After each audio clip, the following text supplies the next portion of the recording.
La Bible quotidien. Une série de réflexions quotidiennes centrées sur la parole de Dieu. Que ce livre de la loi ne s'éloigne point de ta bouche.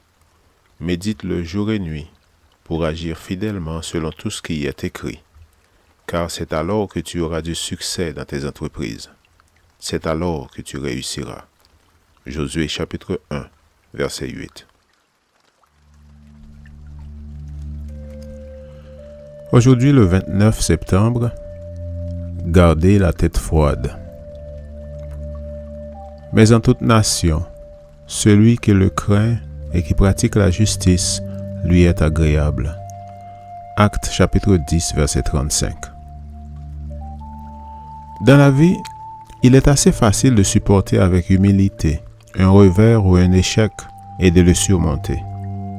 Plus facile à dire qu'à faire, diront certains. Le chrétien apprendra l'humilité dans le succès, mais aussi la résignation dans les revers. La grande vérité reste, malgré tout, que nous pouvons toujours placer notre confiance dans le Seigneur. Le risque majeur encouru est l'apparition de l'égoïsme dans l'un ou l'autre des cas. Se montrer égoïste dans les revers, c'est penser être la seule personne au monde pour qui tout va mal.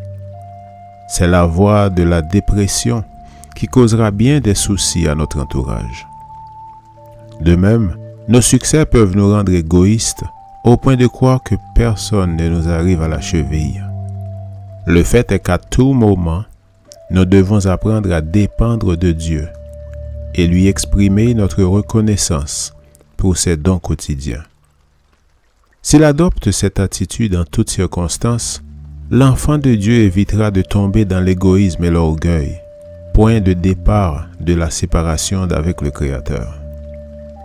La servante du Seigneur déclare: Jésus enseigna que la religion de la Bible ne consiste pas en un exclusivisme égoïste ou en jouissance personnelle. Elle se traduit au contraire par des actes de bonté, par l'altruisme le plus désintéressé et une bienveillance sincère. La vie du Christ était exempte de tout orgueil et de toute ostentation. Dans sa vie humaine, Jésus fut patient, aimable, courtois, bienveillant, plein d'amour pour les enfants, de pitié et de compassion pour ceux qui étaient tentés, éprouvés et opprimés. Si tous les croyants voulaient mettre en pratique ces paroles, qui sont esprit et vie, s'ils voulaient suivre son exemple et devenir des lumières dans le monde, ils accompliraient ce que n'a fait aucune philosophie. L'enseignement du Christ a jeté les bases d'une religion sans caste, où juifs et gentils, libres et esclaves, sont unis dans une sainte fraternité devant Dieu. Ils sont tous les sarments du cep vivant et acceptent Jésus pour leur sauveur personnel. Fin de citation. That I may know him. Page 103. L'exemple de Jésus est le meilleur remède contre l'orgueil et l'égoïsme.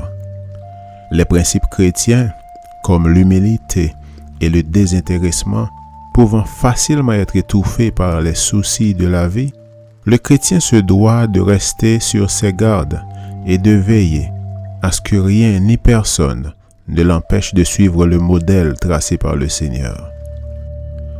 La vision donnée à Pierre avait pour but de lui faire comprendre la notion d'égalité entre les hommes, en écartant toute notion de pureté ou d'impureté, et ceci afin qu'il devienne un instrument utile au salut de ses semblables. Dieu désire qu'il en soit de même pour nous. Amen. Lecture de la Bible pour aujourd'hui dans l'Ancien Testament, Ésaïe chapitre 9 et 10. Et dans le Nouveau Testament, Actes chapitre 10. Merci d'avoir écouté. Je vous souhaite de passer une excellente journée avec Jésus. À la prochaine!